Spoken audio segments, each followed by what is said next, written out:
की छोटी बहू। मुझे सच में नहीं लगता कि दोबारा मुझे आपके घर में थोड़ी सी भी जगह दी जाएगी। और मैंने मन ही मन आपको भी इस रिश्ते से आजाद कर दिया।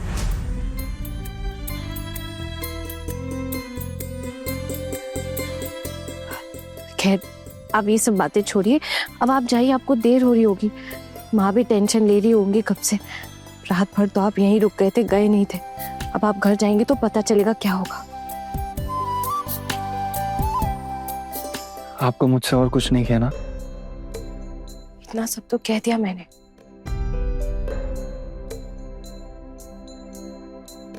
आपने तो मुझे खड़ी खोटी सुना दिया है ना, लेकिन अक्सर प्यार की बातें करना भूल जाती हैं। जब तक आप मुझसे प्यार की बातें नहीं करोगे तो मेरे दिन कैसे कटेंगे?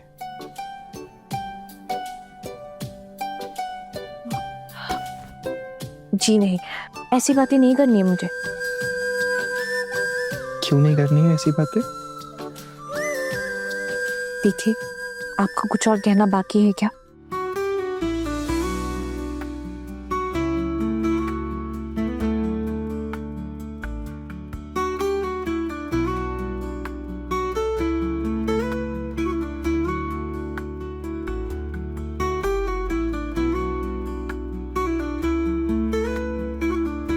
कहना तो मैं बहुत कुछ चाहता हूं, लेकिन फिलहाल आई लव यू से ही काम चलाना पड़ेगा। हना, मैं आपसे बहुत प्यार करता हूं। I love you.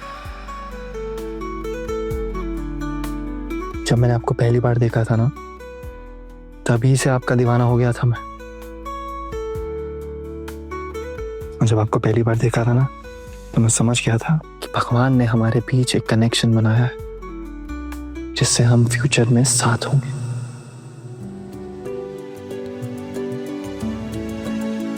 वैसे आप मुझसे बिल्कुल भी प्यार नहीं करती हो?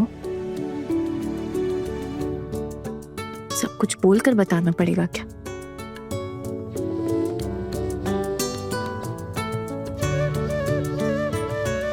समझ गया। आहाना, मुझे अब जिंदगी में कुछ भी नहीं चाहिए। आप मेरी मंजिल थी और मैं अपनी मंजिल तक पहुंच चुका हूं। आप अपना ख्याल रखना। अच्छा, आप एक काम कीजिए, ये कुछ पैसे हैं, ये आप रखिए। क्यों? ये किस लिए? आपके खर्चे के लिए। आप कुछ दिन रुकने वाली है ना यहाँ पे। अच्छा, तो पति होने का फर्ज अदा कर रहे हैं आप। अगर आपको यही समझना है तो यही समझ लीजिए। थैंक यू सो मच, लेकिन अभी इसकी जरूरत नहीं है। शादी में कुछ रुपए मिले थे, वो यूज कर लूंगी। पड़े हुए हैं मेरे पास। आपको बताया तो था मैंने कल। हाँ, आपने बताया था, लेकिन आप ये भी रख लो ना, कोई बात नहीं। आप यहाँ रुकोगे तो जरूरत पड़ी जाएगी इन पैसों की। अच्छा, इसकी बाद की जिंदगी के लिए तो इससे कई ज्यादा पैसे लगेंगे। पूरी जिंदगी का खर्चा नहीं उठा पाएंगे आप, इसलिए मेरी चिंता करना छोड़ दीजिए। कहीं एक ही रात में उस लड़के ने कोई काला जादू कर दिया हमारे छोटू पर तो? ऐसे कैसे काला जादू कर देगी? अरे 9 महीने अपने पेट में पाला है मैंने उसे। ये कोई बाहर की लड़की एक रात में उसको अपने वश में कर लेगी क्या? छोड़िए ना ठाकुर जी, पुलिस के डंडे पड़ेंगे ना, सारा काला जादू निकल जाएगा। दीदी, आपको मारने की कोशिश करी है उसने, मर्डर का चार्ज लगेगा, ऐसा बता रहा था पोल्टू। हाँ भाभी, मैं तो चाहती हूँ कि वो लड़की पूरी जिंदगी ना जेल में सड़ती रहे। हाँ, अब इतने बड़े अपराध की इतनी बड़ी सजा तो होनी ही चाहिए ना। छोड़ो ये सब, मुझे मंदिर जाने दो। अब अगर गुस्से में आ गई ना, फिर पता नहीं मैं किसी को क्या बोल दूंगी। आती हूँ। हाँ भाभी, जल्दी लौटिएगा। और अर्जुन भी आता ही होगा ना, वहाँ से सीधा ऑफिस तो जाएगा नहीं, माँ का डर जो है। अब पर भाभी, मैं ये कहना चाहती थी कि आपको ना इस बात को सख्ती से लेने की जरूरत है। क्या है ना कि अब वो लड़की तो मायके में रहेगी, इसलिए मुझे डर है कि हमारा छोटू कहीं ऑफिस से छुट्टी लेकर रोज रोज उसके घर न चला जाए। बस इस बात का ख्याल रखिए। नहीं, मैं तो बस सावधानी बरतने के लिए कह रही थी ना। वैसे ठाकुर जी, आपके पति का देहांत शादी के कुछ ही दिनों में हो गया था ना, मतलब यूं ही कोई एक आध साल, ज्यादा वक्त तो मिला नहीं होगा आपको उनके साथ रहने का। भाभी, इतने सालों बाद ये सवाल क्यों उठा रही है आप? नहीं, बस यूं ही याद आ गया। कुछ ही दिनों में आप विधवा हो गई थी, एक आध साल में घर गृहस्थी संभालने का मौका कहाँ मिला होगा। उसके बाद तो तुरंत आप मायके आ गई थी ना। मैंने आपसे प्रॉमिस किया ना कि जितनी जल्दी हो सके उतनी जल्दी मैं आपको यहाँ से वापस ले जाऊंगा। Please trust me. अगर ऐसी बात है तो फिर इन रुपयों की क्या जरूरत है? तो इसका मतलब आप मुझसे कुछ भी नहीं लेना चाहते हो? नहीं, अगर जरूरत नहीं है तो क्यों लूं? और सच में अभी इन रुपयों की बिल्कुल भी जरूरत नहीं है, तो रहने दीजिए। वैसे एक और बात कहनी थी। तो आप प्लीज अपने माँ का ना थोड़ा ख्याल रखिएगा। खाने की कमी होने की वजह से वो बहुत ज्यादा कमजोर हो गई हैं और घर के बाकी लोगों की उम्र कम है इसलिए दिखाई नहीं देता, लेकिन सब लोग अंदर से ना बहुत कमजोर है। मैल न्यूट्रिशन कहते हैं इसे। मेरा मतलब है आधा पेट खाने की वजह से शारीरिक पौष्टिकता में कमी आती है और आपकी माँ की उम्र हो गई है, उन्हें अच्छे से खाने की बहुत ज्यादा जरूरत है। आप मेरी माँ का इतना ख्याल रखते हैं और देखो ना, माँ आपको ही मिसअंडरस्टैंड कर रही थी। जाने दीजिए ना। अब माँ को मुझे लेके कोई गलत फहमी है, इसका ये मतलब तो नहीं है ना कि मैं उनकी हेल्थ को लेके आपको सावधान ना करूं। वैसे भी आप ही कहते हैं ना, एक दिन सारी गलत फहमियां दूर हो जाएंगी। आप लोगों को तो कुछ ख्याल होता नहीं कि घर की औरतें ठीक से खा पी भी रही हैं कि नहीं। मैं बता रही हूँ, ये सारी आदतें बदलना ना बहुत जरूरी है। कम से कम घर के बड़ों के खाने में कुछ चीजें ऐड करना तो बहुत ही ज्यादा जरूरी है। जैसे सबको प्रोटीन की सख्त जरूरत है। मैं इन सब चीजों का ध्यान जरूर रखूंगा, आई प्रॉमिस। लेकिन सबसे इंपॉर्टेंट बात पता है क्या है? ये जो भी बातें अभी आपने कही ना, इसकी वजह से मेरे दिल में आपके लिए जगह और भी बढ़ गई और आपने प्रूफ कर दिया कि मैंने अपनी लाइफ पार्टनर एकदम सही चुनी। पता है ना, मेरे घर का जो ये दम घुटने वाला सिस्टम है ना, मुझे पूरा भरोसा है कि आप उसे बदल दोगे।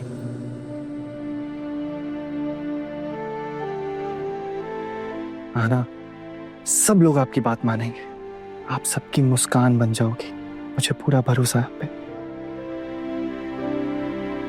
अब आप अपना ध्यान रखो, मैं निकलता हूँ और बहुत जल्दी आपको यहाँ से लेकर जाऊंगा।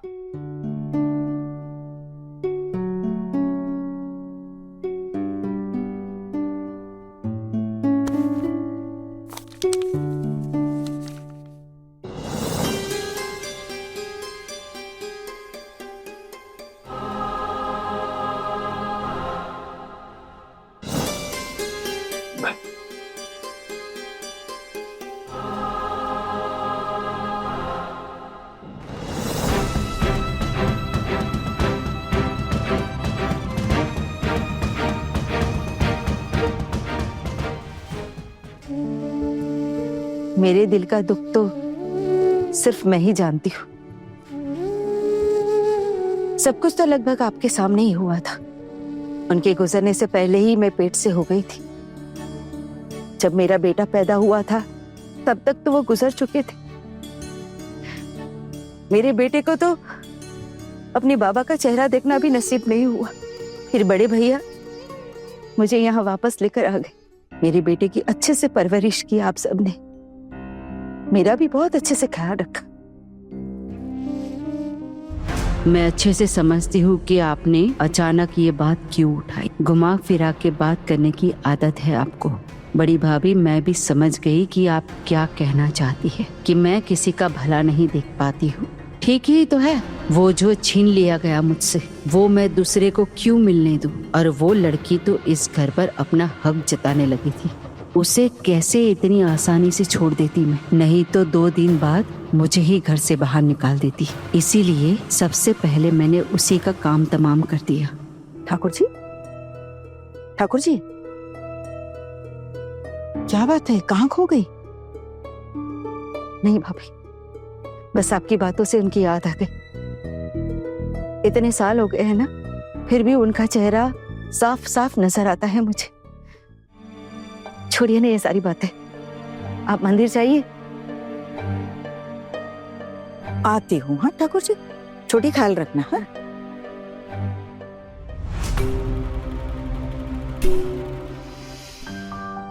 माँ, माँ, भाभी, आपने माँ को देखा है क्या कहीं? माँ तो शायद। माँ कहाँ है?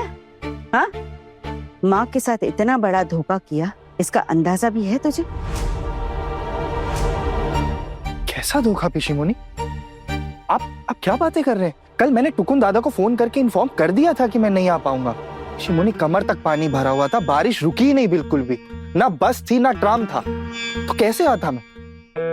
छोटू, जिस घर से कोई रिश्ता ही नहीं है, सब कुछ खत्म हो चुका है, तो उस घर में कैसे रात बिता सकता है? उल्टू दादा, वहां मेरे पास रुकने के सिवाय और कोई ऑप्शन था ही नहीं, तो मैं क्या करता? आप लोगों ने आना के साथ रिश्ता खत्म कर दिया, लेकिन मेरा रिश्ता उसके साथ खत्म नहीं हुआ है और आगे भी चलता रहेगा ये रिश्ता, क्योंकि वो मेरी पत्नी थी, है और रहेगी। वैसे भी अग्नि को साक्षी मान के मैंने 7 फेरे लिए थे आना के साथ। इतनी सी गलती के लिए मैं उसे अकेले नहीं छोड़ सकता। क्या कहा तूने? देखा, कर लिया ना उस लड़की ने छोटू को अपने वश में। मैंने भाभी से भी कहा था कि पक्का वो लड़की काला जादू जानती है, नहीं तो एक ही रात में हमारा छोटू उसकी बोली कैसे बोलने लगता। छोटू, तू घर से तो कुछ और बोल के गया था ना? मैं ना कहती थी छोटू भैया कायर नहीं है।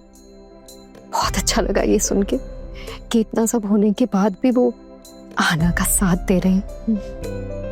सच में जीजी सही कह रहे हैं आप। अगर अर्जुन भैया अपने पोल्टू दादा जैसे होते ना, तो न जाने क्या होता, क्योंकि ये तो मेरी शक्ल तक ना देखते, मुझे घर से कब का बाहर निकाल दिया होता।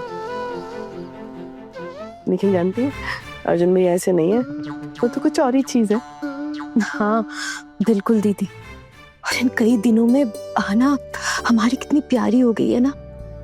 बस अर्जुन भैया जल्द से जल्द उसे वापस ले आए बस। क्या बोल रही है छोटी, भूल गई है क्या? पोल्टू दादा ने पुलिस केस किया है हना पर, तो पुलिस आएगी, सबसे पूछताछ करेगी।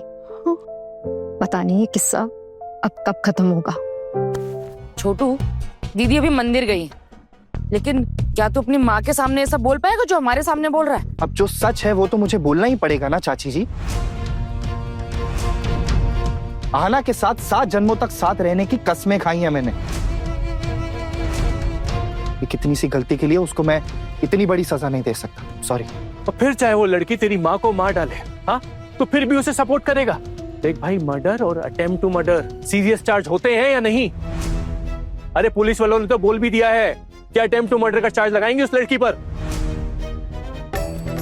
आप मुझे एक बात बताओ पोल्टू दादा, ये चार्ज की बात अभी आई कहां से? अभी तो पुलिस ने अपनी इन्वेस्टिगेशन ही नहीं शुरू करी, तो आप आना पे ऐसा इल्जाम कैसे लगा सकते हैं? पहले पुलिस को इन्वेस्टिगेशन तो करने दीजिए। तुझे क्यों इतना विश्वास है उस लड़की पर? तुझे क्यों नहीं लगता कि वो कुछ कर सकती है? क्योंकि मैंने उसको ये सब करते हुए नहीं देखा, सिंपल। तो तुझे क्या लगता है किसने किया ये सब? वो मुझे नहीं पता, ये सारी चीजें मैं नहीं बोल सकता। आपकी तरह नहीं हूं बिना किसी सबूत के किसी पे भी इल्जाम लगा दूं। देखा बेटा, हम दोनों इनके भरोसे इस घर में रहते हैं, इसलिए कहीं छोटू हम पर ये इल्जाम ना लगाते।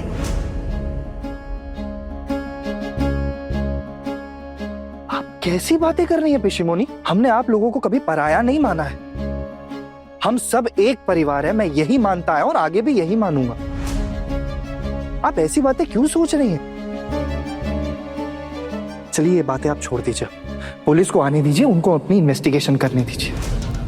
कानून सबके लिए एक होता है पिशीमुनी, और अगर आना ने ये गलती की होगी तो उसको इसकी सजा जरूर मिलेगी, लेकिन अगर उसने ये गलती नहीं की होगी तो सजा तो बहुत दूर की बात है। और जिसने भी ये सब किया होगा ना, उसके साथ बहुत बुरा होगा। इसीलिए ये काम हम पुलिस पर ही छोड़ देते हैं।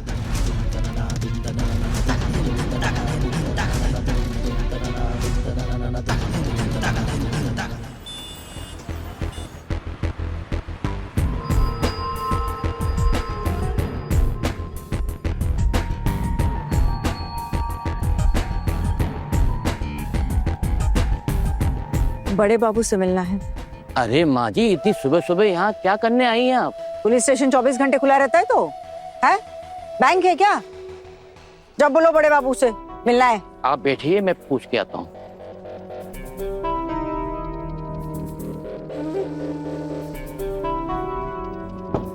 Coming sir. Yes coming. Sir, कोई बुजुर्ग औरत आपसे मिलने चाहती है। ठीक है, अंदर भेजो। जी।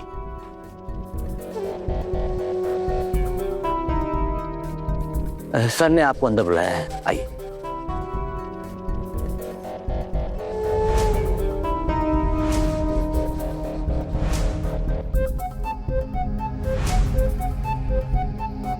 प्रणाम बड़े बाबू। आप मेरी माँ की उम्र की, आप मेरा प्रणाम स्वीकार कीजिए। माँ जी बैठिए। आप अब इतने बड़े अफसर हैं, आपको सम्मान देना तो हमारा कर्तव्य है। अरे माँ जी, आपने तो दिल जीत लिया। बताइए क्या सेवा कर सकता हूँ मैं आपकी?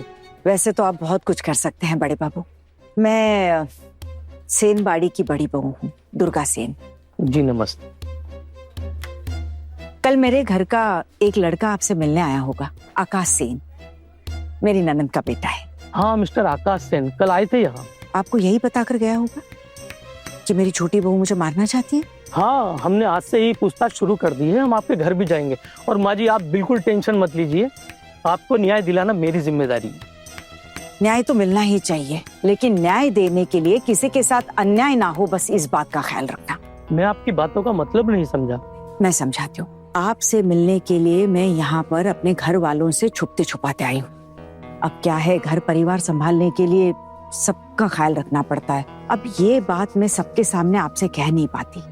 मैं मानती हूँ कि ये मेरी छोटी बहू की गलती ही थी कि उसने गलती से मुझे नींद की गोलियां दे दी, लेकिन मुझे अपनी छोटी बहू पर पूरा भरोसा है। वो मुझे मारना नहीं चाहती है। अब किसी ना किसी ने तो मेरे कमरे में ये गोलियां रखी है। अब बस मुझे इस बात का पता करना है कि वो कौन है, और इसीलिए मैं बिना बताए आपसे मिलने यहाँ तक आई हूँ। हाँ, मैंने सुना आप लोगों ने उसे उसके मायके भेज दिया पूछताछ करनी। आकाश जी ने बताया मुझे। हाँ, तो बताया ना आपको। अब देखिए, मेरे सारे घर वाले उस पर इल्जाम लगा रहे थे, इसीलिए भेज दिया मायके। अब गृहस्थी संभालने के लिए तो करना ही पड़ता है ये सब। अब देखिए ना, जैसे आप ये ऑफिस संभालते हैं, बस बिल्कुल वैसे ही मेरी छोटी बहू तो ये मेरे साथ कर नहीं सकती। अब इतने दिनों से वही तो ख्याल रख रही थी मेरा। मुझे तो लगता है कि किसी ने अपनी भड़ास निकालने के लिए उसके साथ ये सब किया है। आपको बस इस बात का पता लगाना है कि वो कौन है। ये तो बड़ी दुविधा वाली बात हो गई माँ जी। कल आपके घर का एक व्यक्ति आकर आपकी छोटी बहू पर इल्जाम लगाता है, और आज आप आकर कह रही हैं कि दोषी कोई और है। देखिए बड़े बाबू, कोई कुछ भी बोले, आपको तो सिर्फ सच का पता लगाना है कि नहीं? लेकिन हाँ बड़े बाबू, सजा गुनहगार को ही दिलाएगा, किसी निर्दोष को नहीं।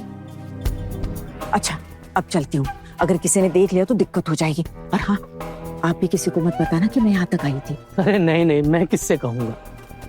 पूछताछ के लिए क्या उसे यही लाना होगा? आकाश जी ने उसी के नाम की ही कंप्लेंट की है। अब पूछताछ के लिए आपकी छोटी बहू को यहाँ लाना ही पड़ेगा।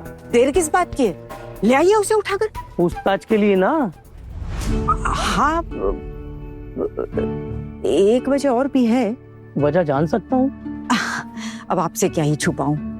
बात यह है ना बड़े बाबू कि जब से वो लड़की मेरे घर से गई है, मुझे ऐसा लगता है जैसे मेरे घर से मेरी लक्ष्मी चली गई है। अब उसके बिना ना मन ही नहीं लगता मेरा। आप उसे ना मेरे घर में रखकर ही पूछताछ कीजिए। मुझे ये बात बिल्कुल पसंद नहीं कि मेरी बहू मायके में पड़ी रहे। क्या हुआ? आपको मेरी बातें कुछ अजीब सी लग रही है क्या? नहीं, बस ऐसे ही सोच रहा। आप सोचते रहिए, लेकिन सोच का सही इस्तेमाल करके सही गुनहगार का पता लगाइए। चलिए, बहुत देर हो गई है, घर वालों को भी मिलना है।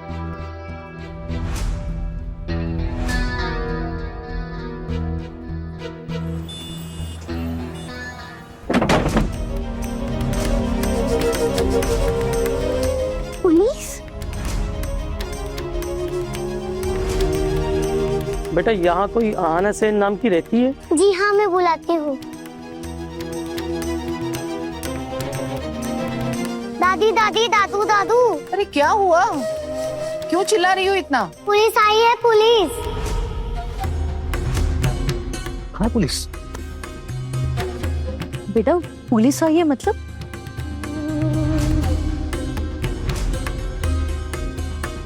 कहाँ? आई है पुलिस? हमारे घर में। लेकिन हमारे घर में पुलिस आएगी क्यों? बिली क्या पूछ रहे हैं? पूछ रहे थे कि अहाना सेन नाम की इस घर में कोई रहती है क्या? मैं देखता हूँ।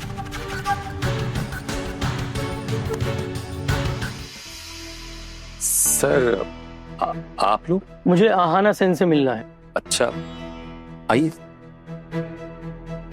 आना बेटा, पुलिस तुझे क्यों ढूंढ रही है? ये ना पक्का उस गुंडा मधुर हलदार की कोई करतूत हो। अरे इसकी शादी करवा कर भी चैन नहीं हमें। पुलिस का चक्कर अपनी ससुराल में रहकर भी तो संभाल सकती थी ना। अब इन सबके चक्कर में हमें भी पिसना पड़ेगा। क्यों ठहर गई तू यहाँ? एक बात साफ साफ बता देती हूँ, अगर पुलिस का कोई चक्कर होगा ना तो हम नहीं बचा सकेंगे। हाँ,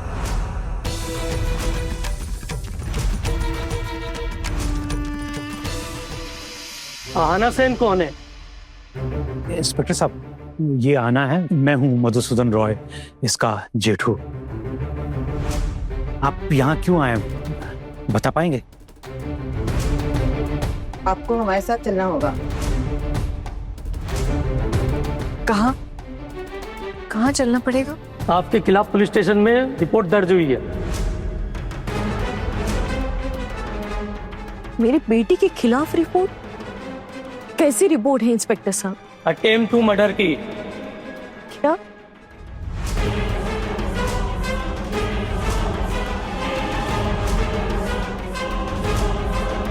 क्या बोल रहे हो इंस्पेक्टर साहब? किसका मर्डर करने की कोशिश की है इसने? अपनी सास दुर्गा देवी का खून करने की कोशिश की है इन्होंने।